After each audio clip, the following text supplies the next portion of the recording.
Hello everybody, hope you all are doing fine. Welcome to the second video of the English Club. I would like to begin by saying a big thank you for all the views, all the likes, and also a big thank you to all those who have subscribed. If you haven't already done so, please do so. And please share the videos with your family and friends so that even they may benefit. Today is the second video of the English Club, which is going to be about parts of speech. So let's get started. Welcome to the second lesson, and today we're going to be talking about parts of speech. So what are parts of speech? The part of speech is the role that a word plays in a sentence. So in a sentence there are words and each word has a role to play. So the role that the word is playing is called its part of speech. So the various parts of speech that we study in English are noun, verb, adjective, adverb, pronoun, preposition, conjunction, and interjection. So these are various parts of speech which they integrate. Like last time in our lesson we learned to integrate the branches of English. In today's lesson we are going deeper into the concept. We'll play more with words in a sentence and we'll find out what is the role of each word, and that exactly is parts of speech. So, first one is noun. Noun is very simple and easy to understand because it is the name. Noun, name. Noun is name. Any name. Person, place, animal, thing. See, look at the definition. The name of a person, place, animal, or thing. Anything that you call something by. Maybe a person, maybe a place, maybe a thing. Yeah. So, all these are nouns. Like the name used for addressing or calling on to somebody is a noun. Very simple and easy. So as I said earlier in the explanation, name of any person, place, thing. Here it is Sam, the name of a person, Spain, the name of a place, sparrow, the name of a bird, star, the name of a thing. They're all examples of nouns. Now let's go deeper in the concepts of nouns. There are four different types of nouns. Which are the four nouns? Proper noun, common noun, collective noun, and abstract noun. Let's discuss these four a little in detail so that we get an idea as to the whole concept of nouns, what exactly nouns, all the types of nouns are. So, first comes proper noun. Now, if you look at the definition, let's first read the definition. The name of particular person, place, or organization are called proper nouns. So, particular names, if you read the definition with me, particular name, a fixed name given to a person, a fixed name given to a place, a fixed name given to an organization. All these come under proper nouns. Yeah. So let's look at the examples. Rex. Yeah, there may be a boy who's named Rex. So Rex is a proper noun because it's a proper name given to that person. London. London is the name of a place. Yeah. These are examples of proper nouns. How then about common nouns? How are common nouns different from proper nouns? Let's read the definition first again. A noun denoting a class as opposed to a particular individual. Now, when we did proper noun, we said individual, particular person. Common noun is not about one person, it is about a whole group of similar people. Yeah. So, examples are girls, men. Every girl is a girl. You call every girl as a girl. So that is why it's common because it is used commonly for everybody. But every girl may not be Jane. So Jane is a proper noun because Jane is the name of a particular girl, individual. Yep, that's why Jane is a proper noun, and because all the girls are girls, it's a common noun. What are collective nouns?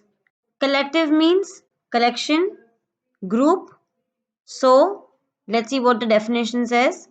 Nouns which indicate a group are called collective nouns. As I already told you, collection means group, a group of things, a group of fish, a group of birds. So, like the examples given, birds, a group of birds is called a flock of birds. A group of fish is called a shoal of fish. Last type of noun is the abstract noun, and let's see what the abstract noun definition says. Abstract noun are qualities or ideas which cannot be seen or felt. So they are qualities or ideas. And what is the most important part? They cannot be seen or felt. You know what it is.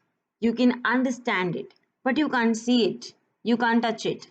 That is a abstract noun. So bravery, education, opportunity, all these. When I say bravery, do you understand what I'm trying to say? Yes, you know somebody who is very brave. Yeah, or bravery is associated to being brave. Education. Education is very important. Can you see education? No. Who is important? Education. You know what I mean by the term education, but you can't see education. You can't feel education. Yes, same thing with opportunity. They say opportunity never knocks twice. Does opportunity have hands and legs? Have you ever seen them? No. But opportunity, you understand, is the chance that you get. So, you know what opportunity means, but you can't touch it, you can't feel it. Words like these are counted as abstract nouns. Let's talk about the next part of speech. So far, we've completed nouns, and I hope that's been really clear and easy to understand. Now, let's go to the next part of speech. Just selected pronoun as the second one because pronoun is actually connected to nouns in a way. Let's see the definition. Let's see what the definition says. A word used in place of a noun is called a pronoun. So whenever you use a word in place of a noun, that word is called a pronoun. Like for example, let's see what the examples say and then I'll elaborate it to you with the example section. So examples of pronouns are words like I, he, she, it. All these are examples of pronouns. Now, let me give you a practical example in a sentence. Like I say, Jane is a good girl. Jane likes candies. Jane loves to travel. Jane is 12 years old. I'm saying Jane, Jane, Jane, Jane again and again. I told you she's Jane. Fine, you got it. I don't have to repeat Jane again and again and again. So what is the word that I will use in place of Jane? Because Jane is a girl, I will use the word she. Yes, I will use the word she because Jane is a girl. If Jane is a boy, I will use he. If I'm talking about myself, I will say I. If I'm talking about a thing, I will say it. So let's continue with Jane's example. Jane is a good girl. She loves candies. She loves to travel. She is 12 years. So we have replaced the word she. In place of Jane, we have put she. That is why it becomes a pronoun because it is replaced the noun. Now, like nouns, even pronouns are of different types. There are actually 7 types of pronouns. But in today's session, we are going to be studying 3 in detail. Okay, so let's get started. Let's see the different types of pronouns that we are doing today. Let's talk about the first category of pronouns, and that is personal pronoun. Now, as the name suggests, personal pronoun would be related to a person. So the definition says refers to a particular person or a particular group, a specific person or a specific group. So if you look at the examples, I would be myself, you would be yourself, he would be a particular man or a particular boy that I'm talking about, she would be a particular female or a particular girl I'm talking about, it will be a particular object or particular thing, or maybe at times an animal that I'm talking about. Yeah. So the next category in pronouns that we are studying today is possessive pronouns. What are possessive pronouns? If we look at the explanation given, it says possession or ownership of an object. So a possessive pronoun will show that an object belongs to me or I own it. Possession, to possess, to have. Yeah. Look at the examples given. Mine. This is mine. It's showing you that this particular thing belongs to me. Yours. It is yours. It's showing that this particular thing belongs to you. Hers. It belongs to her. Yeah. So today's final category of pronouns, as I told you, there are 7, but today we are just doing 3. So today's third category of pronouns that we are doing, third type of pronouns is relative pronouns. And what do they do? Relative pronouns, as the name says, relative. They show relation. Which relation they show? They show the relation between words or clauses. A word and word, clause and clause, word and clause. Yeah. So some examples would be that, which, whom, whose. If I can give you an example in a sentence, it would be the boy whom you were speaking to is my brother. Yeah, the person whose shoes are wet has made these footprints. Yeah, so these are examples of pronouns within the sentence, relative pronouns within the sentence. The next part of speech that we are discussing is a verb. What is a verb? A verb is an action word. Any word that shows action is a verb. So, whichever word is showing you action in a sentence, the word which tells you what kind of an action is being done is a verb. Simple, isn't it? So, some examples of verbs would be eating, singing, sitting, any word that is showing you action. Sleeping, relaxing, dancing, jumping, playing, all these are examples of verbs. So in a sentence, it could be, she is eating pie. What is she doing? She is eating. So the action is eating. Therefore, eating is a verb in the sentence. The next part of speech that we are going to discuss today is the adjective. What is an adjective? An adjective is a word that describes or tells more about the noun. Yeah, and every word that is telling you more about the noun is an adjective. It is showing you the qualities, describing, telling you more, giving you more information is an adjective. Here it is very important to remember that an adjective will always describe a noun. It is not going to describe any other part of speech. It will only describe a noun. So whichever word it is describing must be a noun. Some examples of adjectives would be smart Sam, clean Spain, small sparrow, tiny star.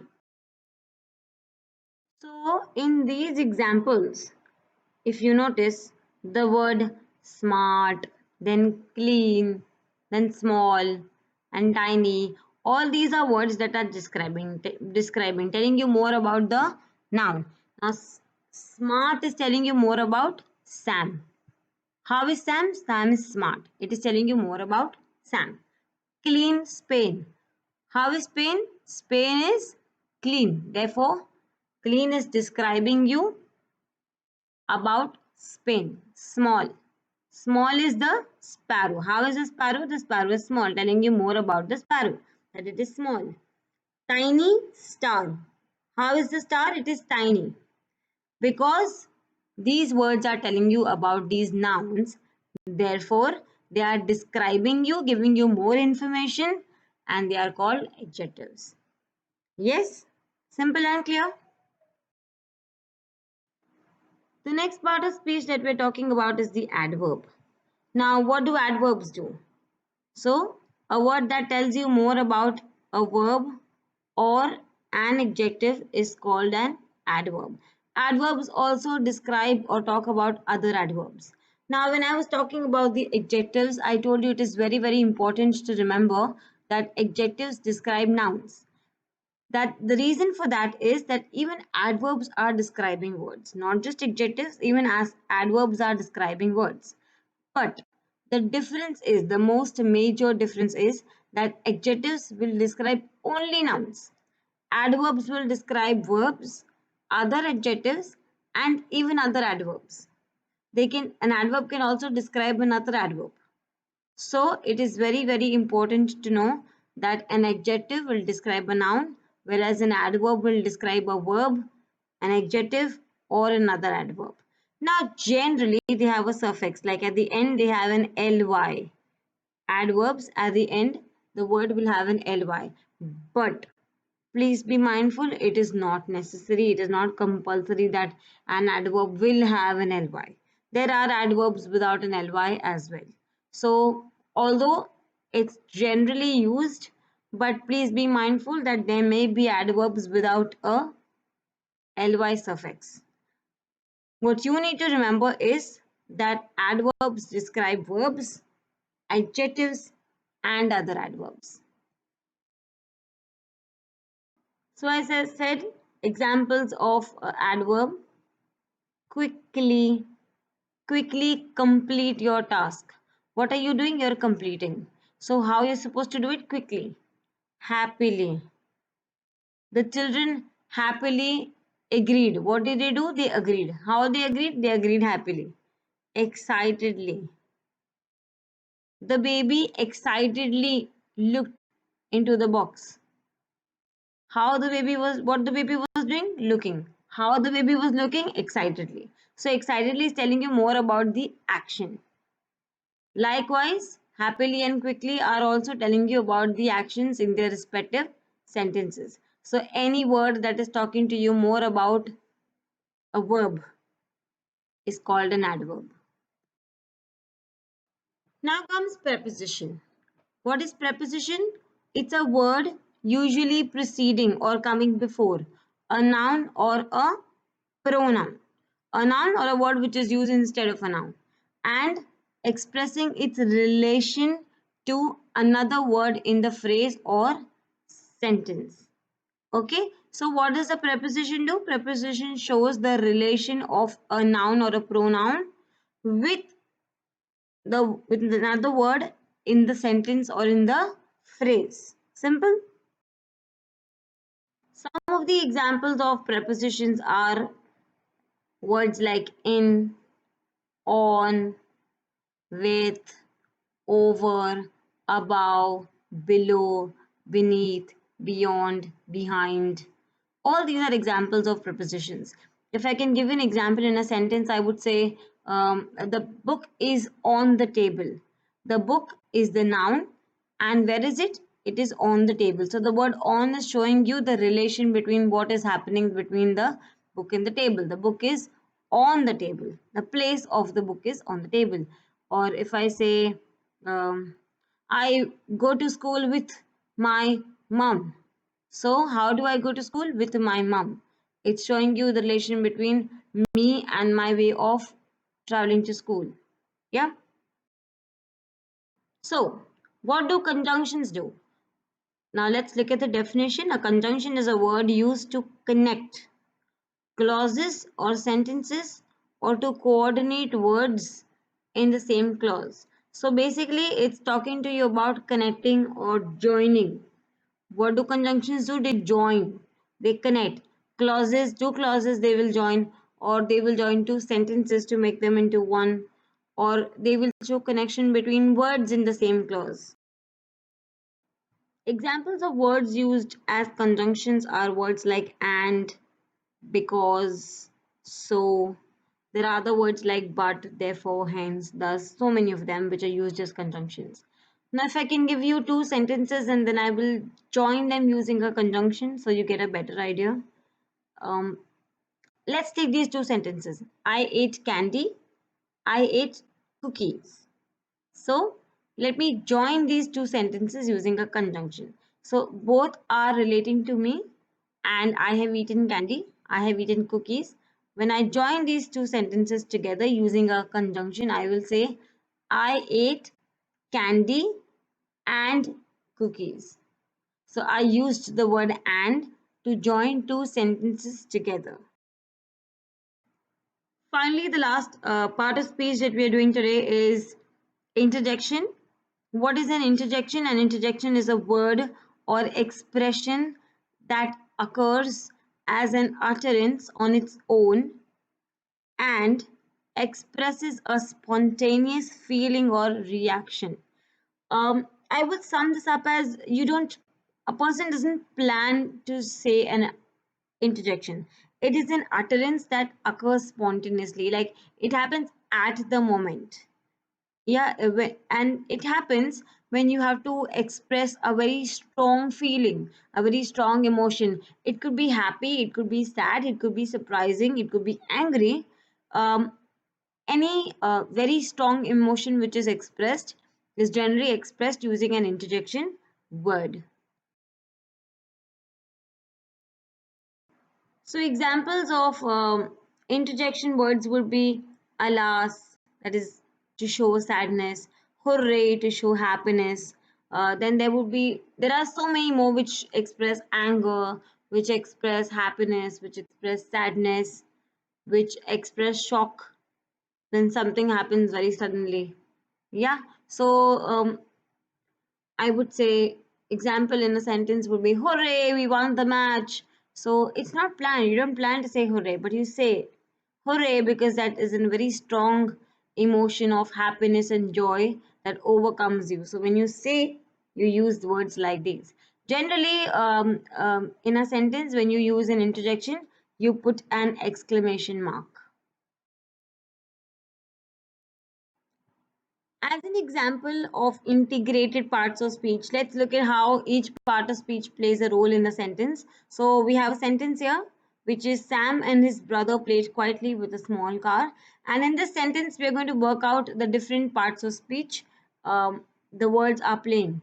So Sam is a noun. It is a name. So see, Sam comes under nouns. And and is a word which is connecting Sam and his brother. It's telling us that both these people. So and is a conjunction because it is connecting. His. His is a word which is used in place of Sam. Like you can say Sam and Sam's brother. So instead of saying Sam and Sam's brother, you're saying Sam and his brother. So his has replaced the noun. That is why his becomes a pronoun. Brother. Again, brother is you're addressing a boy as a brother. So it's a noun, it's a name. Played. What is played doing? Played is showing you the action. What are the boys doing? They are playing. They played. So played is a verb. Quietly. How did they play? They played quietly. So quietly is describing how the boys played. So quietly is describing the action. That is why quietly becomes an adverb. With. How are they playing? They're playing with. So with is showing you the connection. So with is a preposition. It's showing you the relation. A. Now a is an article. I haven't covered articles as yet, but just for your information, I am telling you. A is an article. I will be covering articles in another lesson. Small. What is small? Small. When I say small, what comes to your mind? Something which is really tiny, not very big. So small. What is small? The car is small. What is car? Car is the name of a thing. So car, because it's the name of a thing, it is a noun. How is the car? The car is small. Small is describing car. Small is telling you more about the car, the quality of the car. That is why small becomes an adjective.